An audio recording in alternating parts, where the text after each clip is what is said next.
Hello and welcome to Teenagers Untangled, the audio hug for parents going through the teenage years. I'm Rachel Richards, journalist, parenting coach, mother of 2 teenagers and 2 bonus daughters. Now, as you'll know, I'm constantly looking for answers to the problems faced by us parents. One of our listeners said that she was keen to hear more on dealing with teens who seem to be failing to launch. So this time, I thought it would be great to have a conversation with someone who's dealing with this full time. Ken Rabo has been mentoring young adults for the last 23 years and deals with issues like anxiety, failure to launch, school failures, you name it. Welcome to the podcast, Ken. Thanks for being with us. Now, let's start with what's the difference between what you do, which is a sort of mentoring coach, and a therapist? Very, very big difference. We are action-based. I train people to mentor with me. And the first thing I say is we are neither judge, jury, nor executioner. We are not inquisitors. We are Columbo. We are the curious traveler in the worlds of our Gen Z mentees. I believe that within each person is the genius to find their greatness. Parents come to me because they've tried everything. They've tried the therapy. They've tried different drugs. They've tried all sorts of things. And I'll explain later, there's very specific reasons why Gen Z cannot go out of their room or out of their house to go see a therapist twice a week. They'd rather eat ground glass than make a phone call. How do you get them across the city, right? And they don't really want to talk about themselves. They want something that is based on what's important to them and to be guided and then just turned around from the dead ends. And that's what I do. Interesting. So, because I've read some of the things you've written, and one of the things you talk about is how our teens they'll sort of be using their talents and then they get to a point where it's not enough. And then they're starting to struggle, and then they'll work out new ways of doing things, and then they'll go back on the path of success. But a number of them will do that, but there are also quite a few teens who just find that they stumble at that and they don't know how to move forward. So what sort of advice would you give to a parent who's got a teen who's got so far and then they're just not succeeding? First of all, parents, you are not alone. There are so many parents who are feeling stuck and frustrated because these are young adults who have grown up on the internet. And what they don't know is how to translate that world into this world. And often they don't have long talks. They'll have texts. They'll, do things like that. They will be on a headset during a game, like a video game, but they aren't doing the face-to-face. So face-to-face is a lost art to them. There are many skills. Let's go back. Most of my mentees, young women and young men, are what I call just-in-timers. They are people who pulled tests and exams out of their butt like magic in the early years. And then they reach a certain point, grade 10, grade 11, grade 12, university, where it doesn't work anymore. And they're no longer magic. If they say, gee, I'm no longer magic, I should talk to some teachers and figure out how to do this, I never see them. If they go, I'm no longer magic, I can't win. If I choose to fail, and I do, then I've won. Parents are running around like crazy trying to fix them and help them. They're in power again. They don't do this consciously. Trust me. Well, some do, but almost none. 99% of them don't know they're doing this, but they want to do well. Right, isn't it? And so our job is to find out how do we train them on the things they've literally untrained themselves to do. They don't know how to organize their time. They don't know how to sit down and look at all the pieces that are required. They can't even start with the instruction because the instruction doesn't make sense. Well, I don't understand. Why doesn't it make sense? Why are our kids really struggling with this? Teachers are extraordinary individuals, but they've bought the Kool-Aid. They're in the world of teacherdom. And so sometimes, often, because I have to do this with my guys online, my mentees, we look at the instruction and it's not clear. Now, if you spent your life doing teacher stuff, if you actually done your homework, you learned teacher stuff at different levels. When you hit those higher levels, and you have vague instructions, you know what to do, or you know how to ask. Remember, ground glass, phone calls, same with emails. They aren't going to email the teacher. What if they yell at me? What if she says I'm stupid? What if she takes marks off? And I go, trust me, Timmy. Let's go with Timmy. Trust me, Timmy. If you email your teacher and say you don't understand and can't she help, they will love you. It really worked. And so all these pieces are going. They seem like failure to launch, but they are mired in what looks like concrete in front of them, but is actually bubblegum. All we need to do is pierce the target, and what seemed to them impenetrable starts to have openings. So, you talked about them being online, and I think I've got bonus daughters. So I've got one who's 29, another 26-year-old, and then I've got my 17 and 16-year-olds. And so they actually, they span the millennials and the Gen Z. Jeez. Yeah, they've got different relationships with social media, but they've all grown up online. So what is it about this particular, because we keep going, oh God, the kids are all distracted. They're all, they're not actually concentrating. They're all online all the time. And, how can we use this in a positive way? Is there something we can be doing that would be a better way of approaching it rather than saying, I've got to keep my kid offline. I've got to intervene all the time? Let me first address the latter. For all the parents who hyper control their children, I meet your children in university when no one's around who are partying, smoking weed, playing video games because they never learned any intrinsic motivation. Wow. Interesting. Yes. To avoid that, you are going to become their mentor. You take off the parent hat and you become a curious traveler in their worlds. You cannot comment. You cannot poop on anything. You say, show me what you're listening to. Who are your interests? Why do you like them? How do you deal with the people saying weird stuff? They are learning stranger danger online. What they don't know is they don't have people like myself or you parents to learn that and then say, you've learned all these great things. Here's a thought on how you can start making phone calls. Oh, I can't make phone calls. So with Maeve, who was this lady who, like, the first time I met her, we had to do an email, and she burst into tears. One of her lines is, I hate wet sleeves, because she's always crying on them. No more wet sleeves. And so I said, how about I help you write the email? And we're always going to use a compliment sandwich, so I teach them how to do it. We practice it back and forth. And then only when you feel it's good will we send it to the teacher. And it worked. And then we did the same thing with phone calls. I can't make phone calls. By the way, her last session, which I think was Friday, she made 4 phone calls in a row, all of it challenging. Wow. And I wrote down to share with you today what she said after she finished it. Talking to people, not a stress at all. So that's now what she says when she's going to do it, because what she used to say is, I can't do this. What if they laugh? What if they did? Now she says, talking to people, not a stress at all. And it's cute, it's funny, but it's how we change the words in our mind.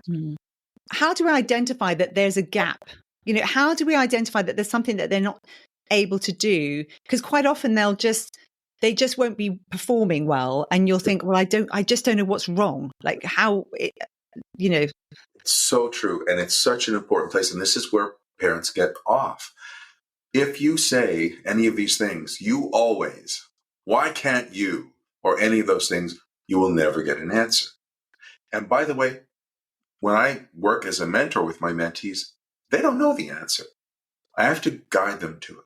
So the way I suggest you do it, and the way that I do it is, let's take Ryan. We have a daily routine. So a daily routine is where I have my mentees choose what's important for them that they want to follow each day. I always say to my mentees, you can only do in your life what you can do in a day. There's his daily routine. So he fills this out every day. And then at the end, I see him twice a week, he brings in what he's done. And I'm going, you got 4.5 hours sleep. Parents, none of your children, because I call them my guys and my mentees, will ever do anything until they master sleep-wake routine. That's not that they're getting up late. It's when do they go to bed?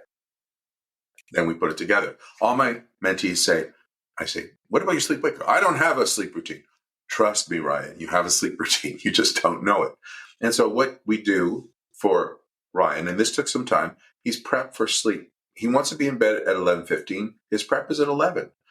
Prep is so we moved his charger from next to his bed, because that's why he never got out of bed, to the other side. That can take time. So I say to him, this is what you would say to your child, Ryan, what do you think about taking your phone and moving the charger and putting it on the other side of the room? Oh, I don't know about that. Try it for one night and see how it works. We do it. It works. Now, I need something. For some of my guys, I might suggest that they do some music or read a book. In his case, I'm a huge fan of Dale Carnegie. So we use How to Win Friends and Influence People. The initials are HTWFAIP. I call it Hot with Faith. So he has Hot with Faith. And then we put the time. Then we put the wake time, which was 7:30. That was awesome. Out of bed, 7:45. Then we do teeth brush, BFMW. Brush, floss, mouthwash. I'm fine, because most of my guys don't floss, and some of them don't brush, if they just even brush and mouthwash. So what we do is ask questions. He wasn't doing this for 3 weeks. I said, Ryan, you're so good at helping your girlfriend, because Maya was messing up at everything, and he had all the plans. He was using everything I taught him for her. And so I said, what's stopping you from filling it out? I don't know. Like just going onto the computer, opening it up is exhausting. I said, why don't we try printing them? So we printed them. And for some reason, for him, because he's a kinesthetic learner, filling it out started to make it work. So I have him fill out, and before he shows it to me, I take the written papers and he folds it in there. The question was, what do you think is the problem? Let your child be the expert, but don't be an interrogator. Yes. So you're letting them figure out what they think is the problem. I mean, the one that they want to work on that particular time, presumably. Exactly, with guidance. And yes, and the guidance that what you've done by explaining that entire thing has made it really quite clear how you would go through that procedure. Because in my recent episode, I had only just really understood how critically important routine is. Yes. I just didn't grow up with routine. And one of the listeners had said, I can't get my kids to go to bed. And when I started looking at it, I thought going to bed is a really complicated procedure if you don't have a very, very set routine. Exactly. And so the only way to make it really work long term is to have a routine where they don't have to think, because every time we have to think, procrastination sets in, it becomes more complicated and difficult. Yeah. So that's a very interesting point you're making there.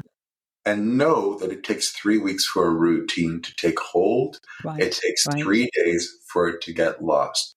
So the biggest success that you parents have to learn is, okay, let's start again. No recrimination, no judgment. I like that. Ryan has started again 20, 30 times. He's now just getting back to college, eventually university. We're starting with college because it's easier. He had failed completely, and he's so smart because he didn't have it in these pieces. Let's start again. That's fine. How do we start again? How do we start again? This day it's this way. Oh, that's a brilliant way. We can start by doing, I forget what he called it, but he's doing these interval runs. He had a cool name for it. I don't do that, so I didn't know the name. But that got his day started. For some of them, it's journaling. Whatever works. And sometimes everything falls. They have to do something new. So if they don't fill out their routine, that's fine. Let's start again. What they learn is it's okay to mess up. There'll be no judgment. I like that. Let's start again. How do I start? Yeah. How do I start? And eventually, as they're falling, they're starting. So it doesn't even look like anything's happening. So, that was terrible. That was like 5 seconds, but they're learning, and eventually they can do anything. Yes, that's fascinating. And we have to, and the role we play is just inching them forward and just helping them, like scaffolding it, but Yeah. it's all about them, and it's all about their choices and their times. And Yes. that's fascinating. And you did mention that you can talk about helping our kids find their passions. And that's one of the other things that I learned when I was doing the FOMO episode, that there were two key things that stop that really intense FOMO. And one of them is knowing that, having something that we really like doing ourselves stops us being dragged into other people's spaces constantly thinking, oh, I want to do that, because we sort of mimic people, and we want to be people who higher up the ladder than us. But, it's finding, like, where's my ladder and what do I want to be doing? How would you go about that with a teenager? There's two parts. There's FOMO, fear of missing out, and there's one I made up called FOMO, fear of messing up. And so what happens is there's two components to going after your passions. The first is, but I could do this, but I could do that, but I could do this. And that's where piercing the target comes in. I'll get back to that. The other is perfectionism. They look online, and whatever they're going to do, they're going to learn guitar. There's a guy who's playing it with his nose, and he's playing Bach. It's like, yes. How can I ever do that? Or you're an awesome parent who's super good at things, and your child thinks, I can't match them. And so FOMO and FOMO are the two challenges. Let's look at FOMO. I'm a huge fan in the daily routine, as they get better, to add something creative, something reflective, something physical. I don't even care what they are. Nice. I like that. Those three things change everything. We don't start with that. But when the daily routine's doing well, that's what we start to add. Let's go to the creative. So finding new passions. Well, addictions are passions. Keon, massive pot smoker. Like, he could smoke Snoop Dogg under the table. Maybe not. And it was a real issue, and it was starting to really affect him. He was starting to get more paranoid. He was starting to have some lung issues, and he was a jock. So I thought, well, he used to do skating, hockey. Would that be the place? No, none of his friends are doing it. They're all younger. He feels like a loser because he's so much older than everyone else. Okay. But Keon, you're such a good writer. Like, whenever you talk stories, I get lost in them. And so we started writing a book about where he went wrong, how he failed school from getting involved with weed, hardcore weed. Getting him to start was like unbearable. And what I finally did was I said, Keon, give me one sentence about what you would tell someone about the book. If someone was next to you, what would you say? And he wrote this. This book is the only thing I've ever worked for in my life. Just getting him started with that first sentence, piercing the target, and realizing that the hockey wasn't going to work, but noticing he was creative and saying, why don't you write a story? Why don't you tell a story? So many of your children are looking at RPG Lit, look it up, are looking at all sorts of interesting graphic novels, are fascinated with counterculture storytelling in all sorts of ways. So the word, oddly enough, is something they're really good at. Not everyone, but this is just one example. Hockey wasn't the way, even though we had it before. And then noticing, I asked a question, and Keon jumped on it, needed help, right. And he's written the whole book. Interesting. It's that little nudge, or big nudge, and repeating it and making it a gentle pushing. Yes. It can't be, otherwise you have a Chinese finger puzzle and you're both just pulling and nothing's happening. You have to let go. You have to let them guide us, but we guide them. Yeah.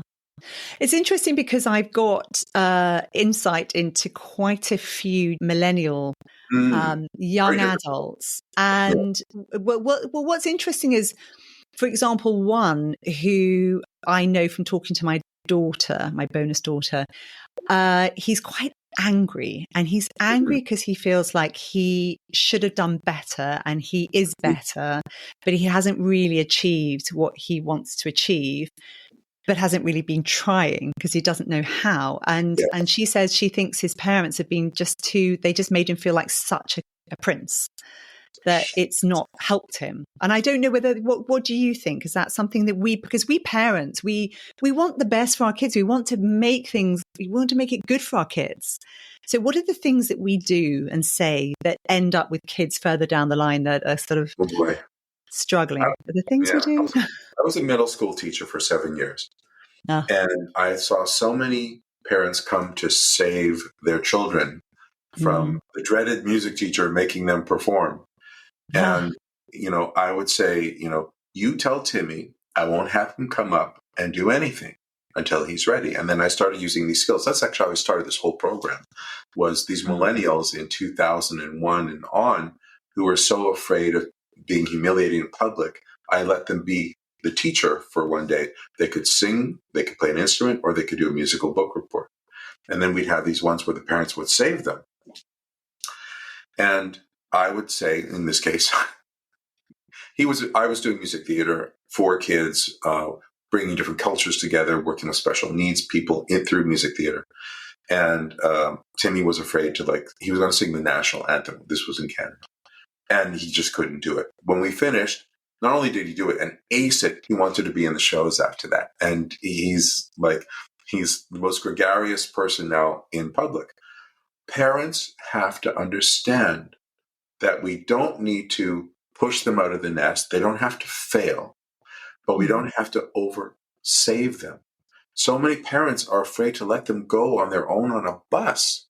How does that translate to being safe in the world? These are the things that I see way too much. Over fear from parents. And then the opposite, I'm kicking them out at 18 unless they've done this or that. Sometimes it works.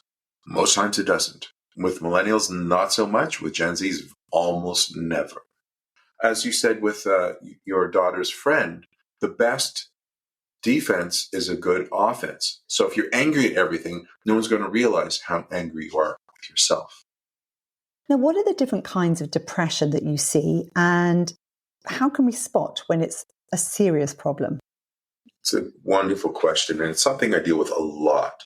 So many people come to me with anxiety. Millennials, depression was 6 out of 10.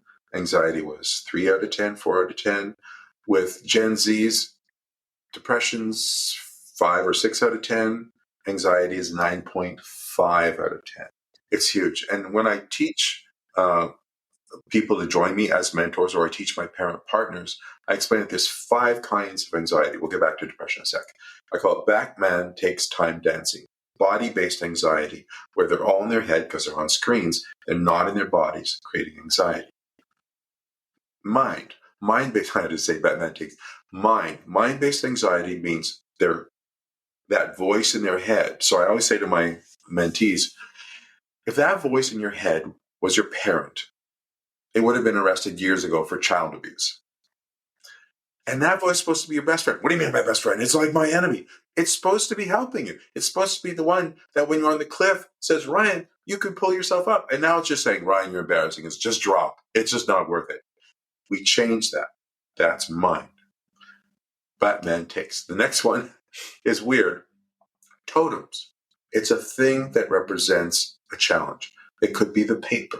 It could be the exam. It could be a certain place in the city where things got scary. And that thing creates anxiety. Time.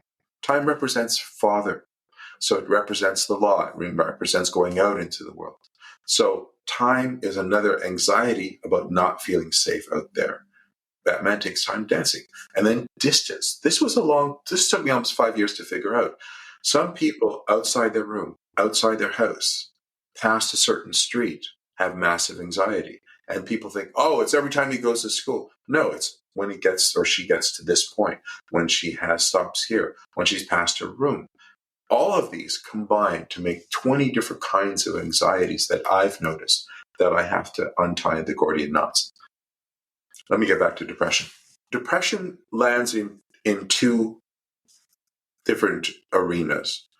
The first is what I call situational-based depression. If you failed at school, if you're no longer magic, if you thought everything was good and then it all comes crumbling down, you're going to be depressed. And unfortunately, there are a lot of professionals that are med happy. I believe they all have the best interests of our mentees, of your children. So when you say med happy, do you mean they medicate too quickly? Medication way too easily. And so I always say, find a specialist in meds. If you need to go that way, we'll talk about the second camp in a moment. You should be seeing, like in my case in North America, I want a psychiatrist and I want to look up their ratings and I want, Dr. Smith, help my Timmy. Why is it always Timmy? Poor Timmy. Help my Timmy who is having all these issues and no med work. This one made him paranoid and this one made him sleep. And finally he figured out the perfect one. That's who I want you guys to go to in that second camp. But the first camp is, if they're not harming themselves or harming their others or talking about it, and if they are talking about those things, did they make a plan? That's where you have to take care of it right away.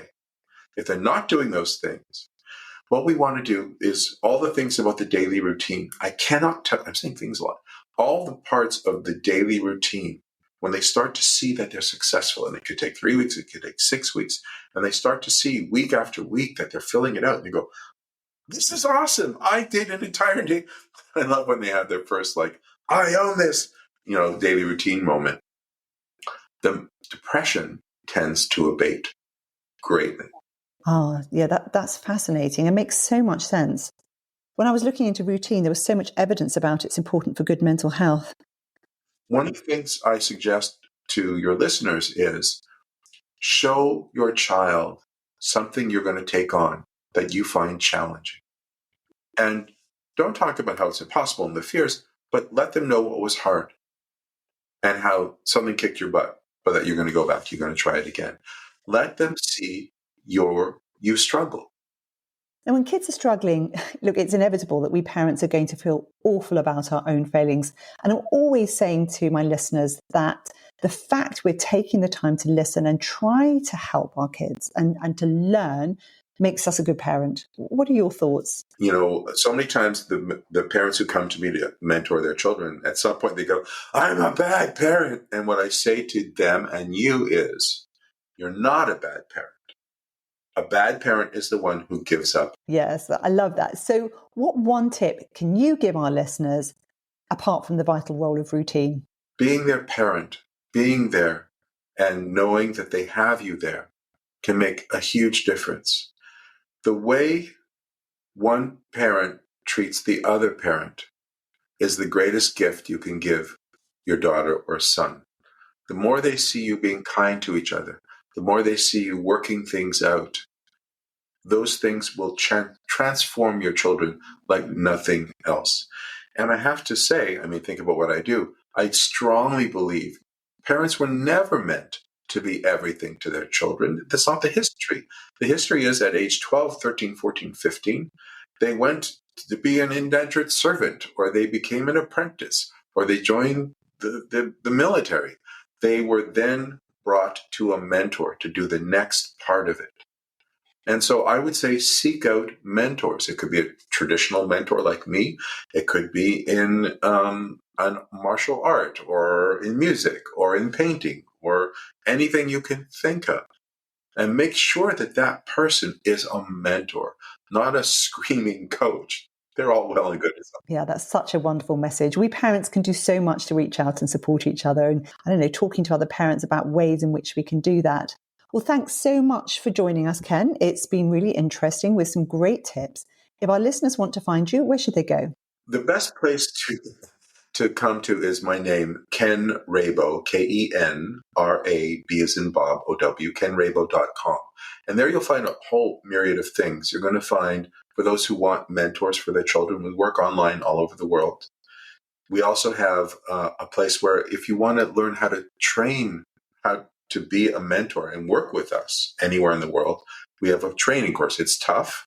The best of the best are the ones that work with me, but they do that. And finally, we have a parent mentor workshop, which is a course you can take to build on what you're hearing on these wonderful broadcasts with Rachel and the work that I do. So all of that can be found on kenrabo.com. And you can reach me through there to talk if you have any questions. Thanks very much for that. If you found this discussion helpful, please like and share it with at least one person, and send any feedback to teenagersuntangled@gmail.com, or you can leave a review on the podcast platform or on my website, which is www.teenagersuntangled.com. That's it for now. Bye-bye.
Your description of FOMO, that fear of messing up, really resonated with me. How can we help our teens with it?